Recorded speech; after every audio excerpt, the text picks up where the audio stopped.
A pesquisa da Quest mostra que Lula não só lidera, mas está amassando a direita em todos os cenários para 2026. Seja contra Ciro, Bolsonaro, Tarcísio, Michele ou até mesmo Eduardo Bolsonaro, a vantagem é sempre larga, sempre consistente. É um atropelo que mostra a força de Lula e a fragilidade de toda a oposição. Se você quer entender por que a direita não tem potência para enfrentar Lula e como essa vantagem pode se ampliar ainda mais, fica comigo até o fim do vídeo. E já aproveita para se inscrever no canal agora mesmo para sempre estar por dentro do que acontece na política. A pauta agora é como pensa o brasileiro. A Quest divulgou uma nova pesquisa de intenção de voto para a disputa da presidência da República no ano que vem. E o presidente Lula mantém a liderança em todos os eventuais cenários de primeiro e segundo turnos. A gente separou para você essa pesquisa para que você possa entender o que a gente está falando. Lembrando que a margem de erro é de 2 pontos percentuais para mais ou para menos. A gente separou especificamente os cenários do segundo turno para que você possa entender a diferença entre os pontos percentuais em cada um dos candidatos que foram simulados com o presidente Lula. Então, aqui a gente tem o presidente Lula. Para você ter uma ideia, nós vamos começar assim, ó. Olha aqui, Ciro Gomes, depois Bolsonaro e Tarcísio. É assim que você vai entender. Então, na simulação de segundo turno, a diferença menor é entre Lula e Ciro Gomes, 9 pontos. Depois, o presidente Lula, num cenário com Bolsonaro, teria uma diferença de mais 10 pontos. Sempre mais. Então, Lula tem mais 9 pontos do que Ciro Gomes, mais 10 pontos do que Bolsonaro, mais 12 pontos do que Tarcísio de Freitas, mais 12 pontos do que Michele Bolsonaro, mais 13 pontos do que Ratinho Júnior, mais 15 pontos do que Romeu Zema, mais 15 pontos do que Ronaldo Caiado, mais 15 pontos sobre Eduardo Bolsonaro e mais 23 pontos sobre Eduardo Leite. Então, nessa simulação aqui, de acordo com a pesquisa Quest, o presidente Lula vence todos esses adversários em simulações de segundo turno. Então, você entendeu que essa é a diferença que a gente está te mostrando, começando por Ciro Gomes e acabando em Eduardo Leite. Voltando para cá, para que a gente possa ouvir, então, a Ana Flor sobre o que chamou mais a atenção dela em relação a essas simulações feitas pela Quest em primeiro e segundo turno. Presidente Lula, que vem ganhando fôlego, né, nas últimas pesquisas. Pois é, Marcelo, tem pontos, claro, positivos para o governo. Quer dizer, a pesquisa da Quest nessa semana vem mostrando uma recuperação na avaliação de Lula.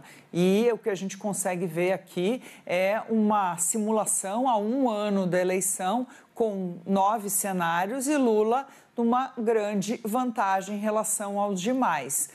Mas o que me chamou a atenção é que Lula não consegue captar toda a aprovação do seu governo.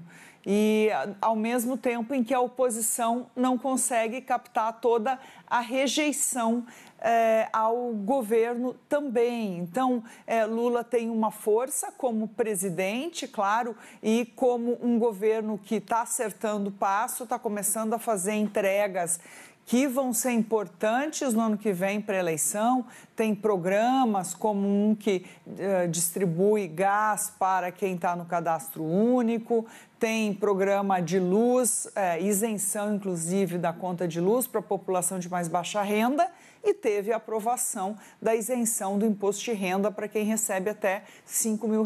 Isso tudo vai ajudar Lula, ou deve ajudar com muita clareza, como ajuda ações que a gente sempre vê presidentes que tentam a reeleição eleger seu sucessor. O detalhe mais marcante é que, enquanto Lula cresce e recupera popularidade com medidas concretas que aliviam a vida do povo, a direita só acumula rejeição. Eduardo Bolsonaro chega a 68% de rejeição, Michele Bolsonaro passa de 60%, e até nomes como Tarcísio de Freitas perdem fôlego. É a prova de que Lula está jogando em outro nível, enquanto a oposição se afunda em crises e contradições. Se você concorda que essa pesquisa escancara a fraqueza da direita, deixa o seu like aqui agora, porque ainda vem mais números que desmontam a narrativa deles. Agora, o que me chamou também a atenção aqui? Vamos olhar para o outro lado. Entre os mais rejeitados, né, a gente tem Eduardo Bolsonaro, que é também um dos cenários analisados pela Quest, como o mais rejeitado. Ele é conhecido por 68% dos eleitores entrevistados e rejeitado por 68%.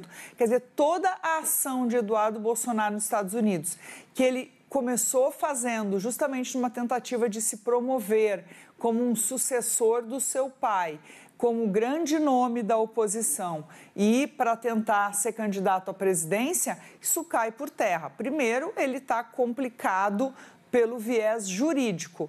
E depois, agora, há uma rejeição gigantesca a tudo que ele está fazendo lá fora. Então, acho importante, porque quando a gente ouve no governo e analistas políticos de o quanto Eduardo Bolsonaro mais ajudou o governo nessa construção das sanções contra o Brasil do que atrapalhou e construiu o seu próprio nome. Acho fatores interessantes de a gente analisar, sempre lembrando que a gente está a 1 ano da eleição, né, Marcelo? São nomes ali também, grande maioria desconhecidos ainda da população e podem se recuperar. A gente vê que Lula tem uma rejeição de 51%.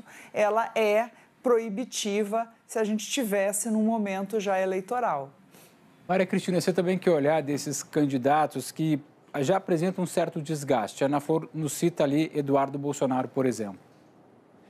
Sim, Marcelo, a rejeição da ex-primeira-dama, Michele Bolsonaro, não é desprezível, é uma rejeição, a do Eduardo Bolsonaro é de 68%, a rejeição da ex-primeira-dama é de 61%. Mas isso também parece se dever ao grau de conhecimento dela, que é impressionante. Eu, pelo menos, fiquei surpreendida que apenas 12% da população não a conhecem. É um número que só é mais baixo dos nomes da oposição do que a do marido do ex-presidente Jair Bolsonaro. Então, é uma rejeição que guarda relação com o grau de conhecimento. O governador Tarcísio de Freitas, por exemplo, ele tem uma rejeição muito mais baixa, uma rejeição de 41%, mas 33% dos brasileiros não o conhecem. Agora, tirando essa rejeição, Marcelo, eu diria que o nome da ex-primeira-dama, ele aparece nessa pesquisa como um nome bastante competitivo, o que pode levar o ex-presidente Jair Bolsonaro, lá em abril, quando ele deve decidir o que é que ele vai fazer, a quem ele vai apoiar, de fato resistir a essa pressão do Centrão por um apoio ao governador Tarcísio de Freitas, porque é um nome competitivo inclusive em relação ao governador Tarcísio de Freitas, que perdeu, como a gente mostrou nessa tabela, na última pesquisa, a diferença do presidente Lula para o governador Tarcísio de Freitas era de 8 pontos, passou a ser 12. Então, abriu-se aí, foi a diferença mais substantiva da pesquisa de setembro para cá, foram esses 4 pontos que se abriram em relação ao Tarcísio. E por quê? Bem, o Tarcísio, ao longo desse período, sofreu bastante desgaste. Primeiro, no 7 de setembro, em que ele chamou os ministros do Supremo de tiranos e ocupou aquele palanque do 7 de setembro de uma condição meio de ouvir ali uma reprimenda do pastor Silas Malafaia.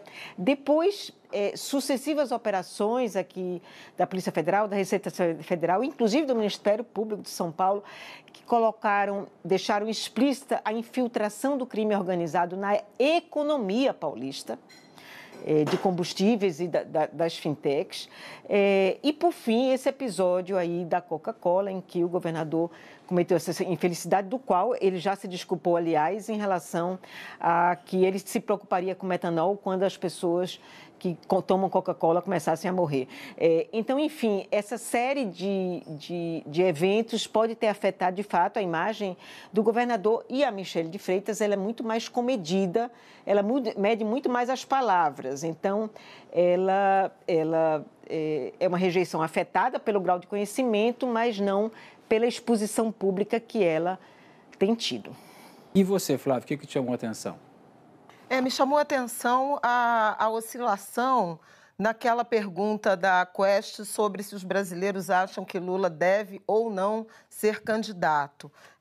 De março, e acho que a gente tem uma tela, Marcelo, de março para cá, a proporção de brasileiros que diziam que Lula não deveria ser candidato caiu de 66% para 56%. 10 pontos percentuais, em que pese o fato de que a maioria ainda acha que o presidente não deve ser candidato a um quarto mandato.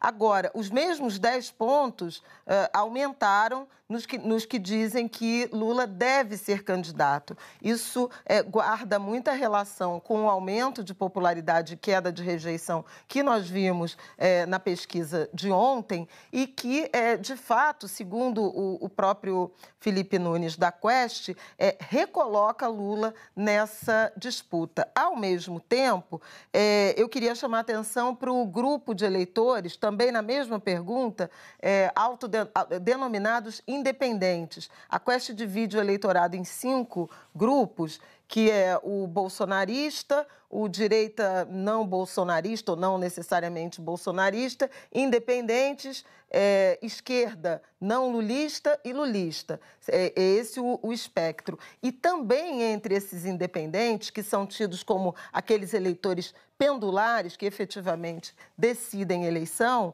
aumentou também a proporção que dizem que Lula deve ser candidato. Claro que numa proporção diferente do geral, pela influência dos lulistas e dos eleitores de esquerda, mas eles caíram de 73% para 66%, que acham que Lula não deve ser candidato, e subiram de 22% para 31%, quase 10 pontos também, os que consideram que Lula deve ser candidato. Essa é uma medida que sugere ou confirma, ratifica esse ganho de popularidade com a crise recente, com o IR, mas, sobretudo, com essa questão envolvendo as sanções americanas e o empreendimento de Eduardo Bolsonaro contra o Brasil. Fica claro, Lula não apenas vence, ele atropela. A direita, fragmentada e sem potência, não consegue sequer ameaçar sua liderança. E eu quero saber a sua opinião. Você acha que esse domínio de Lula vai se manter até as eleições de 2026? Deixe seu comentário aqui embaixo. Até o próximo vídeo.